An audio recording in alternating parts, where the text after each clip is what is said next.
tu as parlé de la complémentarité du mentorat.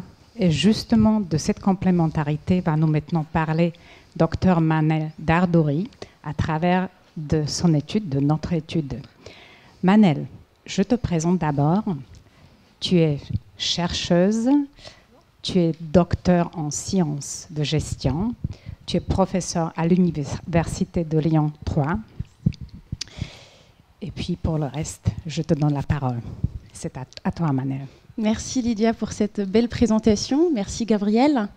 Donc bonjour tout le monde. Je me présente, je m'appelle Manel Dardouri. Je suis donc consultante en management et docteur en sciences de gestion, en management d'entreprise, autrement dit, à l'Université de Lyon. Mes travaux de recherche portent essentiellement sur les modes d'accompagnement en entreprise et particulièrement sur les pratiques de mentorat à l'échelle nationale et internationale. Ça fait maintenant 6 ans que je fais de la recherche sur ce sujet passionnant. J'ai été donc très ravie d'être contactée par EMCC France et notamment par la présidente et les membres de la commission mentorat pour participer à cette belle aventure. Donc je vous remercie, je remercie les membres et la présidente et le président de EMCC France d'avoir accordé de l'attention sur ce beau sujet, en tout cas aujourd'hui. Je voudrais tout d'abord commencer tout simplement avec une petite anecdote. Donc, il y a 6 ans, donc en 2014, quand j'ai commencé mes recherches sur ce sujet, je posais toujours la même question à mes interlocuteurs. Je leur disais, d'après vous, qu'est-ce qu'on entend par mentorat? C'est quoi un mentor, tout simplement? Les réponses étaient assez amusantes, car tout simplement, j'ai eu des personnes qui me disaient « Ah, ça vient du verbe mentir ». D'autres qui me disaient « Un mentor, ça doit être un menteur, c'est ça? C'est quelqu'un qui maîtrise l'art de manipulation ». Donc c'était assez amusant. Toutefois, aujourd'hui, en menant cette recherche, j'ai réalisé que presque tout le monde sait de quoi il s'agit. Tout le monde, ou presque, a déjà participé à un programme de mentorat, ou on a déjà animé un, tout simplement, au sein d'une entreprise, ou en sortant d'une université, ou en alumni, en école, ou peu importe. Donc, cette notion, tout simplement, se développe et devient de plus en plus connue en France. La raison pour laquelle notre étude, ou la raison pour laquelle l'EMCC France a voulu mener cette étude, est simple. Avec le développement du mentorat, vient la nécessité de définir le contour de cette pratique mentorale, de comprendre les caractéristiques, les enjeux, les profils de ces acteurs, mentors, etc. Et surtout les perspectives de ce mode d'accompagnement en France. Tout d'abord, le mentorat vient essentiellement des États-Unis. Donc, dans certaines entreprises, on peut parler de mentorat ou mentoring en anglais. On parle d'un mentor qui va accompagner un mentoré ou va accompagner un menti. Dans un contexte canadien ou même américain, on peut dire c'est un mentor qui va accompagner un protégé, tout simplement. Donc la nécessité de se centrer tout simplement dans un périmètre national, donc dans une culture française, vient de cela. Quelles sont les caractéristiques du mentorat? Quelle est la définition du mentorat aujourd'hui dans notre culture française? Et puis, est-ce qu'il y a des différences, tout simplement, entre le mentorat d'ici et le mentorat d'ailleurs? Cette étude a donc été réalisée avec les membres de la commission mentorat. Au début, nous avons co-construit une base de données de 91 personnes. Donc, c'était des personnes qui avaient participé ou animé un programme de mentorat. Ensuite, j'ai pu tout simplement interviewer 36 personnes, donc c'était des entretiens qualitatifs, basés sur une méthode qualitative, scientifique évidemment. Et durant ces entretiens, j'ai pu poser des questions en fonction des disponibilités. Je dois quand même avouer que le confinement m'a été vraiment utile, parce que finalement, j'ai pu mener ces 36 entretiens depuis mon canapé. Voilà. Les avantages du Covid, si je peux me permettre. Donc finalement, j'ai pu bien mener des entretiens et j'ai pu aussi analyser de façon scientifique, enregistrer et retranscrire tous ces entretiens pour pouvoir tout simplement traiter et étudier les résultats. Donc comme vous pouvez le remarquer ici dans l'écran derrière moi, nous avions un échantillon de 36 personnes. Dans cet échantillon, on a tout simplement 19 personnes qui viennent de cabinets de conseil ou d'accompagnement. Nous avons 7 structures associatives donc, qui mettent en place un programme de mentorat. Nous avons également 7 entreprises. Donc, ce que j'entends par entreprise, nous avons 5 grandes entreprises, des grands groupes, une PME et une entreprise publique, donc un organisme public. Et enfin, nous avons 3 startups. Donc, j'ai pu avoir des entretiens avec 3 personnes qui viennent de startups différentes, qui lancent un programme de mentorat ou qui animent un programme de mentorat. Les premiers résultats de cette étude, tout simplement, m'ont permis de dresser une cartographie, donc de construire une cartographie de mentorat. Quelles sont les différentes formes de mentorat qu'on retrouve aujourd'hui en France? Donc, cette cartographie recouvre différentes formes de mentorat. La première forme, c'est du mentorat bénévole. Donc, c'est le mentorat qui est le plus développé en France. On retrouve cela essentiellement dans les structures associatives. Donc, c'est du mentorat associatif ou les mentorats d'entreprise. C'est souvent des grandes entreprises. Donc, c'est vraiment rare les PME qui mettent en place un programme de mentorat, faute de moyens, faute de ressources aussi de mentors, etc. Et un troisième type de mentorat qui est le mentorat d'affaires. Donc ce mentorat d'affaires, c'est une nouvelle pratique qui émerge en France, qui se développe davantage. Donc le mentorat d'affaires, ça peut être un mentorat tout simplement bénévole. Donc c'est une personne, en général, qui va proposer ses services grâce à son expérience dans divers domaines et qui va donc accompagner une autre personne qui est dans le besoin. Ce mentorat d'affaires peut aussi être rémunéré. Donc, un mentorat rémunéré, ce qu'on appelle aussi business mentoring. Donc, c'est un business mentor qui va accompagner, par exemple, un entrepreneur ou autre pour résoudre un certain problème dans des problématiques diverses et variées. Donc, on va s'attarder davantage sur ce point-là plus tard. Et enfin, la dernière forme qui a pu émerger, c'est l'ingénierie en mentorat. Ce qu'on peut appeler aussi du conseil en mentorat, c'est tout simplement quelqu'un qui va assurer l'architecture d'un programme mentoral. Donc, qui va proposer une méthode, qui va identifier des acteurs, qui va assurer une formation, qui va évaluer le programme ensuite. C'est ce qu'on entend par ingénierie de mentorat. Et c'est déjà développé en France et ça se développe de plus en plus aujourd'hui. Donc, je vais détailler désormais les différents profils. Donc, le premier profil, c'est le mentor bénévole.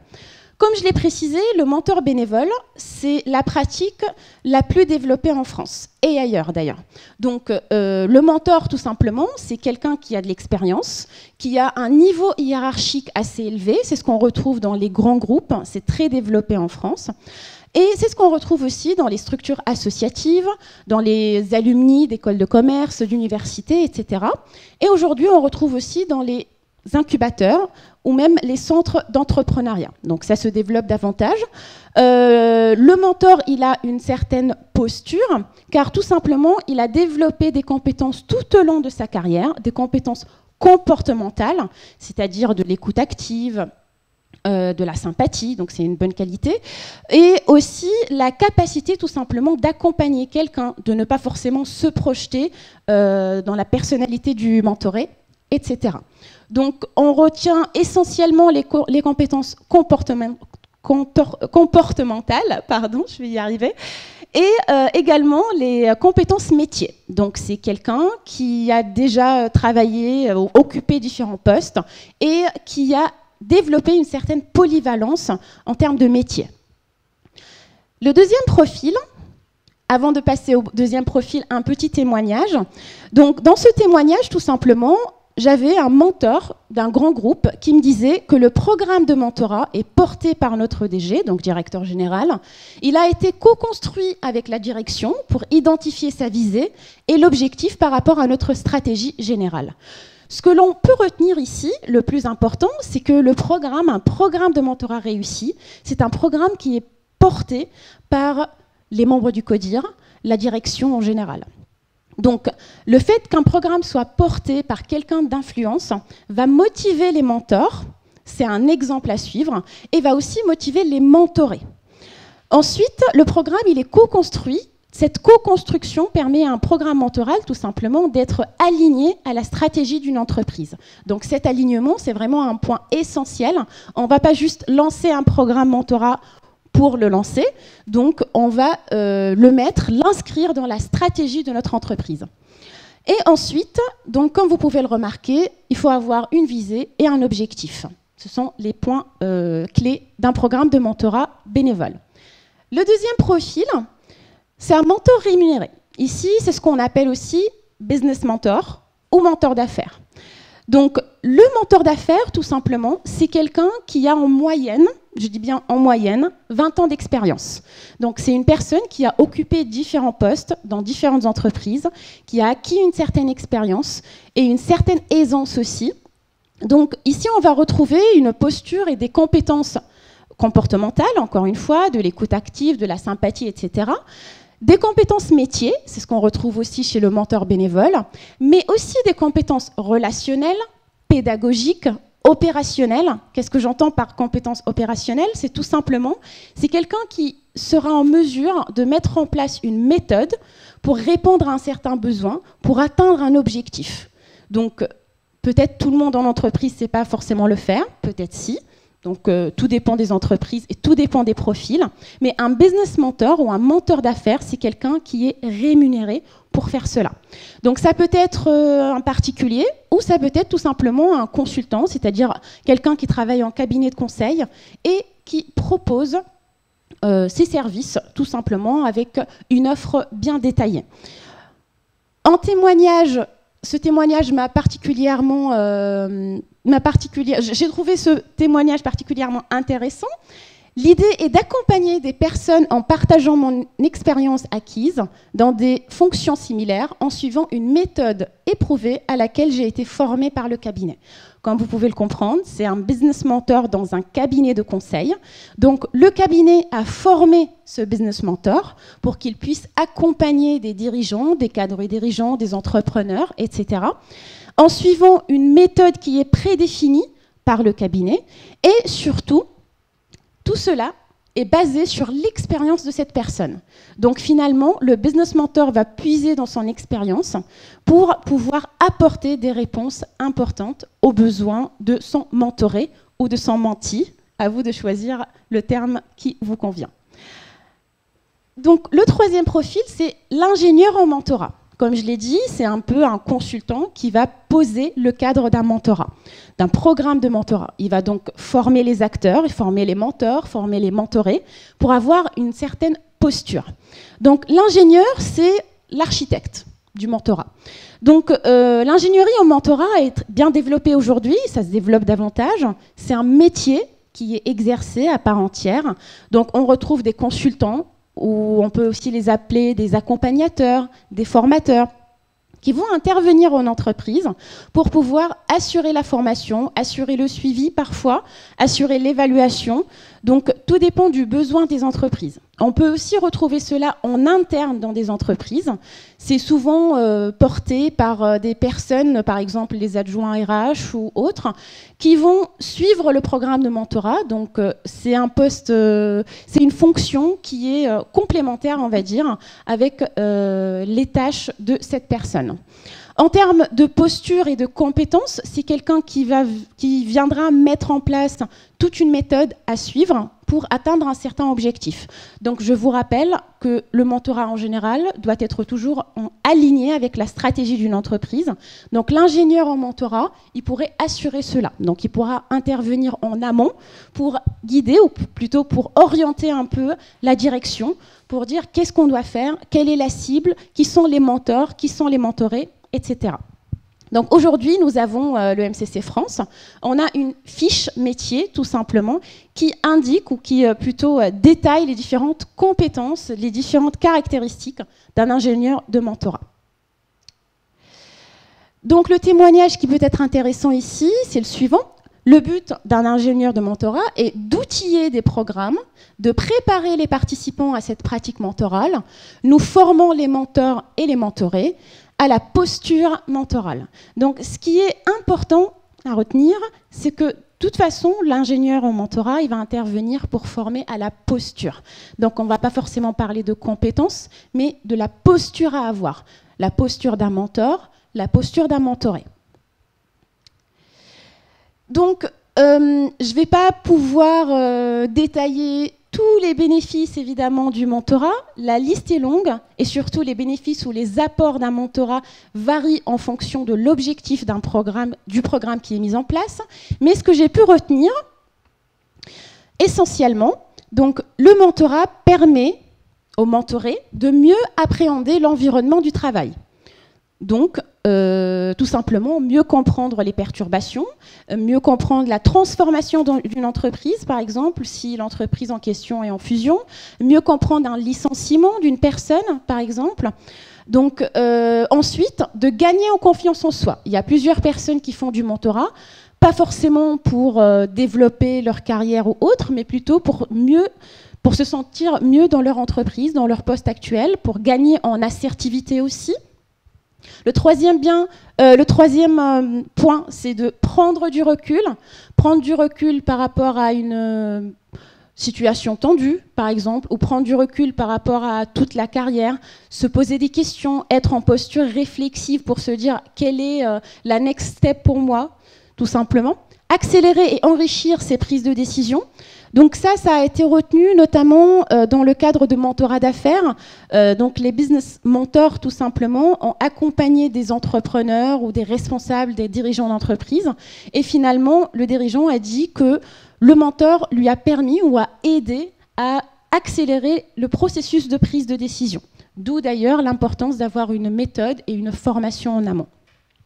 Et ensuite, améliorer la visibilité professionnelle. Donc ça rejoint un peu le point d'avant, pour que je me sente mieux d'un point de vue carrière. Où est-ce que je me situe? Où est-ce que je veux aller ensuite? Est-ce que je reste dans mon entreprise ou est-ce que je change? Est-ce que je lance ma propre structure? Donc différentes questions finalement qui sont abordées. Comme j'ai dit, ce n'est pas une liste exhaustive, hein, évidemment. Les bénéfices changent en fonction du programme, en fonction de l'objectif d'un programme, et aussi en fonction de la forme. Un mentorat bénévole n'a pas les mêmes apports qu'un mentorat rémunéré. Un mentorat associatif n'a pas forcément les mêmes résultats qu'un mentorat en entreprise interne, etc. Donc, suite à cette étude, des suggestions ont été retenues. Donc, 3 suggestions principales que j'ai pu retenir ici.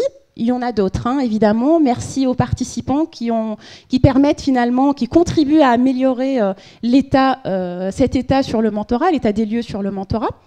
La première suggestion est d'avoir un cadre de référence sur le mentorat. Donc, comme je l'ai mentionné tout à l'heure, le mentorat se développe davantage en France et c'est souvent de façon un peu artisanale, si je peux me permettre le terme, parce que certaines entreprises ont envie de mettre un programme de mentorat et donc elles se retrouvent à mettre en place toute une méthode, etc. Donc peut-être le fait de cadrer davantage cette pratique peut permettre de l'améliorer. La deuxième suggestion est de former à la posture d'un mentor ou la posture d'un ingénieur, donc un mentor bénévole ou un mentor rémunéré, et l'ingénieur. Donc ça, c'est une suggestion de certains participants. Et enfin, avoir un référentiel de compétences. Quelles sont les compétences clés d'un mentor rémunéré? Quelles sont les compétences clés d'un mentor bénévole? Donc tous ces éléments vont nous permettre, nous, déjà chercheurs et aussi les membres de l'EMCC France, de peut-être proposer quelque chose. Mais ça, c'est ce que Gabriel et la table ronde vont pouvoir nous éclairer là-dessus. Donc, en conclusion, tout simplement, je voudrais revenir sur un point. Le mentorat est de plus en plus développé aujourd'hui dans les grands groupes. Ils sont vraiment rares, les programmes de mentorat dans les PME. Ensuite, le mentorat, il est de plus en plus développé dans l'écosystème entrepreneurial. Beaucoup d'entrepreneurs en début de carrière ou même une fois bien lancés font appel à un mentor, que ce soit bénévole ou rémunéré. Et enfin, pour terminer, l'ingénierie pour une meilleure relation mentorale. Il est tout simplement, nous avons tout simplement remarqué qu'un ingénieur de mentorat permet ou assure une meilleure qualité de mentorat, une meilleure relation mentorale et une meilleure formation à la posture mentorale. Donc, je vais terminer ainsi, et puis je vais tout simplement inviter peut-être Lydia à prendre le relais. Merci.